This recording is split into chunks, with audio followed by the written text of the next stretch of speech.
Budget 2026 पेश हो चुका है। वित्त मंत्री निर्मला सीतारमण ने लगातार 9वीं बार बजट पेश कर इतिहास रच दिया। नमस्कार, आपके साथ मैं हूं सुरभि शर्मा। आप देख रहे हैं TV9 डिजिटल।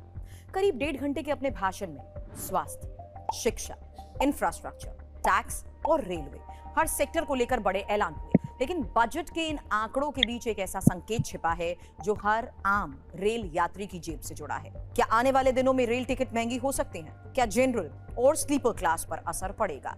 आज इसी सवाल का पूरा विश्लेषण। सबसे पहले एक जरूरी बात, पहले देश में रेल बजट और आम बजट अलग अलग पेश होते थे, लेकिन अब रेलवे भी यूनियन बजट का हिस्सा है। रेलवे को सरकार इंफ्रास्ट्रक्चर की रीढ़ मानती है। इस बजट में रेलवे और इंफ्रा सेक्टर को मिलाकर ही कुल कैपेक्स का करीब 47% हिस्सा दिया गया है। यानी सरकार का फोकस साफ है, कनेक्टिविटी, स्पीड, कैपेसिटी। आते हैं उस आंकड़े पर जिसे टिकट बढ़ोतरी की अटकलें लग रही है। सरकार ने बजट दस्तावेज में बताया, वित्त वर्ष 2025-26 में रेलवे ने पैसेंजर टिकट से करीब 80,000 करोड़ रुपए कमाए। वहीं 2026-27 के लिए यह अनुमान बढ़कर 87,000 करोड़ रुपए कर दिया गया।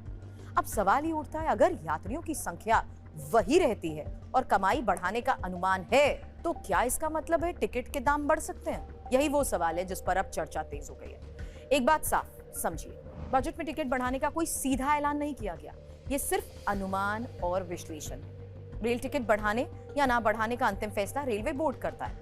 रेलवे ये तय करता है कि general class, sleeper class, AC coach या प्रीमियम ट्रेन पर कितना और कहां असर पड़ेगा। मुमकिन है किराया ना बढ़े, या सिर्फ कुछ रूट्स और क्लास तक सीमित रहे, या फिर सिर्फ प्रीमियम ट्रेनों में बदलाव हो। फिलहाल आम यात्रियों को घबराने की जरूरत नहीं है।